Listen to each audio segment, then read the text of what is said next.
अस्सलाम वालेकुम वरहमतुल्लाहि वबरकातुहू। उम्मीद है आप सब लोग खैरियत से होंगे। Welcome to Maths Fair Academy.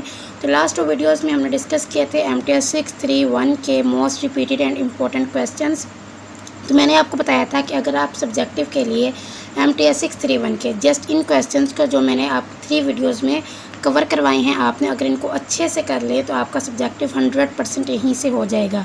तो आपने without any doubt in questions को अच्छे से फिंगर टिप्स पे प्रिपेयर करके जाना है। और ऑब्जेक्टिव के लिए आप इसके एक मेगा फाइल है उसको देख लें, या फिर जस्ट आप थ्योरम्स की स्टेटमेंट को अच्छे से देख लें तो आपका ये 631 वाला सब्जेक्ट आपको 4/4 CGPA ईजीली दे सकता है। तो स्टार्ट करते हैं। लास्ट वीडियो में हमने डिस्कस किया था क्वेश्चन नंबर 22 तक, और आज हम लोगों ने स्टार्ट करना है क्वेश्चन नंबर 23। अब क्वेश्चन नंबर 23 में यह है कि आर एफ डिफरेंशियल की आपने डेफिनेशन राइट करनी है। आर एफ डिफरेंशियल क्या होता है, आपने इसमें जस्ट उन्होंने ये कुछ डेफिनेशन दिया, आपने इसी को याद करना है और इसी को ऐसे लिख के आना। If R is greater than equal to and all partial derivatives of order, मतलब अगर आपके पास ऑर्डर है आर इज़ ग्रेटर दैन या R-1 greater than and differentiable is neighbourhood of x naught, then the R F differentiable of at x naught denoted by. तो आपने जो are F differentiable को आपने कैसे डिनोट करना है, dx0 ऊपर यहाँ आपने r लिखना है और ये आपने f लिखना है।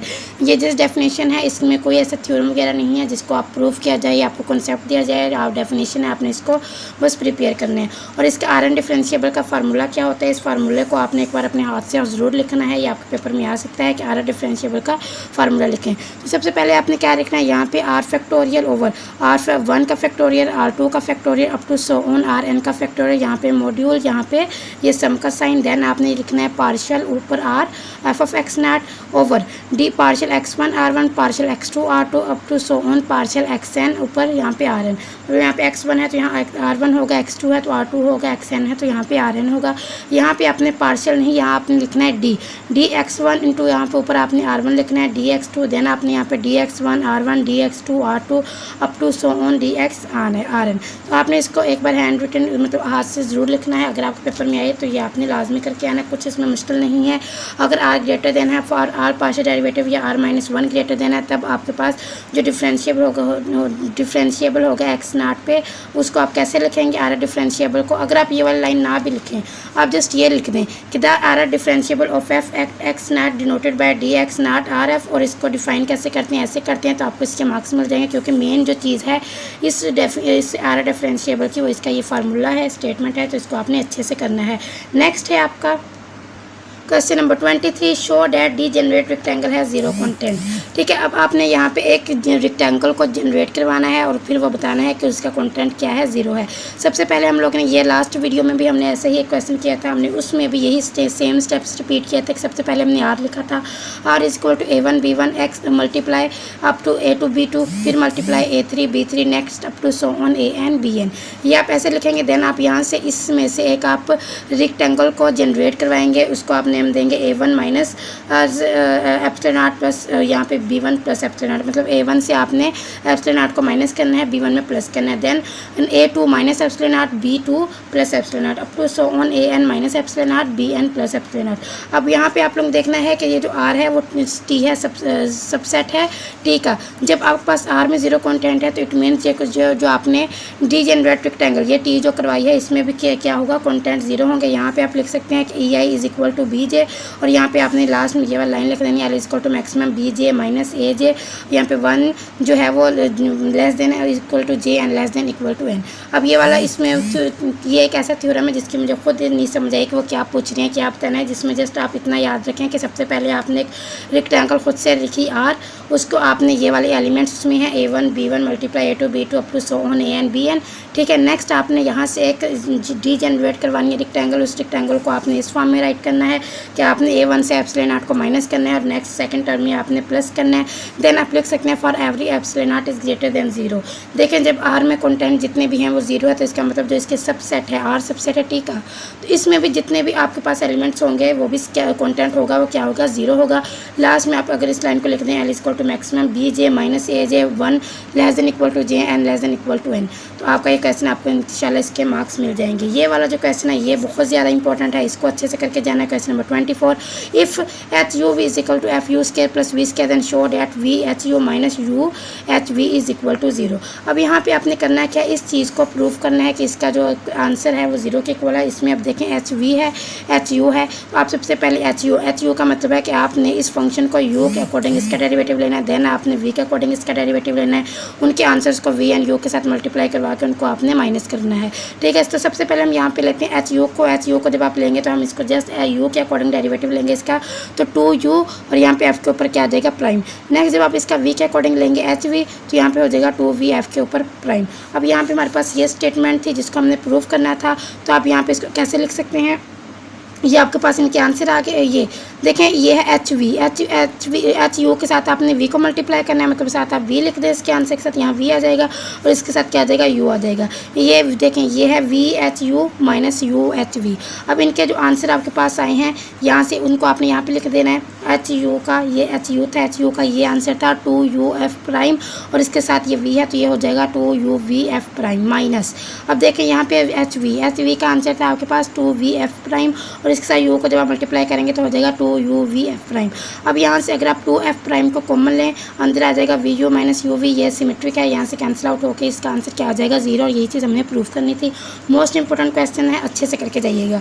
नेक्स्ट आपके पास है क्वेश्चन नंबर 25। क्वेश्चन नंबर 25 में if F of S is equal to square root S and Y X Y is equal to 1 minus X square minus 2y square, आपके पास ये डोमेन ऑफ एफ मतलब जो function F है उसकी domain है 0 to infinity और जो फंक्शन y है उसकी डोमेन है आर स्क्वायर, मतलब जो आपका y फंक्शन है वो r पे डिफाइन है, जो f फंक्शन है वो इस पे डिफाइन है 0 टू इन्फिनिटी पे, एंड t इज ये t भी आपको गिवन है एक्स वाई एक्स के स्क्वायर प्लस वाई के square less than 1 find h of g. Composite function h of g को फाइंड आउट करना है। अब देखें यहाँ पे एफ ऑफ एस है और ये आपके पास समझ लें ये फंक्शन एच है और ये फंक्शन जी है। अब ये एच है, ये है जी, अपने एच ऑफ जी को फाइंड आउट करना है, मतलब कि आपने एच के फंक्शन में जी को राइट करना है। तो यहाँ पे जो एस है यहाँ पे आप क्या रख देंगे 1 माइनस एक्स के माइनस 2y के, तो ये क्या हो जाएगा एच ऑफ जी हो जाएगा। देखें इसको ज़रा, यहाँ पे ये आपके पास जी ऑफ एक्स वाई है और ये आपके पास अच्छा ये आपके पास एक फार्मूला है एफ ऑफ एस का जो आपने फाइंड आउट करना है। इसका फार्मूला होता है कि अगर S is not equal to 0 हो देन आप लिखेंगे S sine S over S, और अगर एस 0 हो तो आप लिखेंगे 1। यहाँ पे उन्होंने वही बातें फिर से लिखी हुई हैं कि जो फंक्शन है एफ वो उसकी डोमेन है minus infinity to infinity, question में गिवन है, और D G is equal to T ये भी यहाँ पे गिवन है, ये दोनों बातें यहाँ पे गिवन है। ठीक है, उन्होंने इसी बात को अगेन यहाँ पे राइट किया है, जी फंक्शन है वो कंटिन्यूस है टी पे और एफ फंक्शन किस पे है डी एफ पे कंटिन्यूस। ये बात भी पीछे क्वेश्चन में लिखे हुए, इसको लिखे ना लिखे एक ही बात है। अब आपने लिखना है कंपोजिट फंक्शन। कंपोजिट फंक्शन में मैंने अभी आपको बताया कि देखें यहाँ पे साइन एस और एस की वैल्यू आपके पास क्या है, मैंने अभी आपको बताया कि यहाँ पे आपने एस की जगह क्या लिखना है 1 minus X square minus 2y square, मतलब square root 1 minus X square minus 2y square. आपके पास यहाँ पे आ जाएगा साइन 1 माइनस एक्स के minus 2y square square root over 1 minus X के minus 2y square square root. और यहाँ पे आप देखें यहाँ पे S is not equal to की जगह आप ये वाली वैल्यू लिखेंगे जो आपको गिवन है, x square plus 2y square less than 1 है, और इसका आंसर 1 कब होगा जब एस ये जो है x square plus 2y square ये 0 के इक्वल होगा। जब 0 के इक्वल होगा यहाँ पे है एस, जब 0 के इक्वल हो तो आंसर 1 आता है, तो ये हमने यहाँ पे लिखा है x square plus 2y square ये 0 के इक्वल कब होगा जब 1 आएगा, और x square plus 2y square less than 1 कब होगा जब ये वाला आंसर आएगा। ठीक है, अब ये कंटिन्यूस है कहाँ पे, यही बात जो यहाँ पे लिखी हुई है कहाँ पे कंटिन्यूस है, जब टी एक्स वाई एक्स के प्लस 2y के लेस देन 1 होगा, यहाँ पे ये फंक्शन क्या होगा कंटिन्यूस होगा। मैं एक बार फिर से रिपीट कर देती हूँ, आपका क्वेश्चन ये था कि आपके पास है ये फंक्शन है और एक ये फंक्शन है, एच ऑफ जी को हमने फाइंड आउट करना था। अब ये फंक्शन आप लेट कर लें, ये एच है और ये जी है। एच ऑफ जी के लिए आप इस फंक्शन को इसके अंदर राइट करेंगे, मतलब एस की जगह आप राइट करेंगे -1 minus X square minus 2y square, और ये फंक्शन जो एफ है वो इस पर डिफाइन है, फंक्शन वाई है वो इस पर डिफाइन है, ये भी आपको गिवन है, और ये डी जी भी आप इसको कह सकती हैं। ठीक है, अब आपने क्या करना है, ये आपके पास एफ ऑफ एस का फार्मूला है, आपने साइन लिखना है पहले, एस की जगह उसकी जो हमने अभी फाइंड की वैल्यू, यहाँ पर भी एस की जगह उसकी वैल्यू, ये क्या हो गया x square plus 2y square less than 1। अब यहाँ पे आंसर 1 कब होगा जब एस इक्वल टू 0 होगा। अब देखें एस की वैल्यू थी हमारे पास, यहाँ पे मुझे लगा 1 0 नहीं आएगा। देखें यहाँ पे x square plus 2y square plus ये क्वेश्चन देखें, ये है 1 minus X square minus 2y square. ठीक है, इसको ज़रा गौर से देखें, 1 minus X square minus 2y square ये है इक्वल टू 0। तो यहाँ पे है एस इक्वल टू 0 जब होगा तब यहाँ पे 1 आएगा। जब हमने एस इक्वल टू 0 रखा तो ये क्या हो जाएगा, ये 1 है, ये दोनों इस साइड पे जाके क्या हो जाएंगी प्लस हो जाएंगी। तो यहाँ पे ये देखें x square plus 2y square 0 के नहीं 1 के इक्वल होगा। यहाँ पे मुझसे थोड़ी सी मिस्टेक हुई है, तो ये यहाँ पे क्या आएगा 1 के इक्वल आएगा। जब X square plus 2y square 1 होगा तब यहाँ पे 1 आंसर आएगा, और जब X square plus 2y square less than equal to 1 होगा तब ये वाला आंसर आएगा। और ये हमने इसको देख के लिखा है, जब एस 0 के इक्वल नहीं होता तब हम ऐसे फंक्शन को लिखते हैं। जब आप एस की वैल्यू को 0 के ऊपर रखते हैं, जैसे कि मैंने यहाँ पे रखा कि ये एस की वैल्यू थी, इसको मैंने 0 के इक्वल रखा, तब जो आंसर आएगा वो होगा 1। तो आपने इसको ये वाला जो फंक्शन है इसको आपने अच्छे से याद रखना है। एच ऑफ एक्स वाई को हम ऐसे फाइंड आउट करते हैं।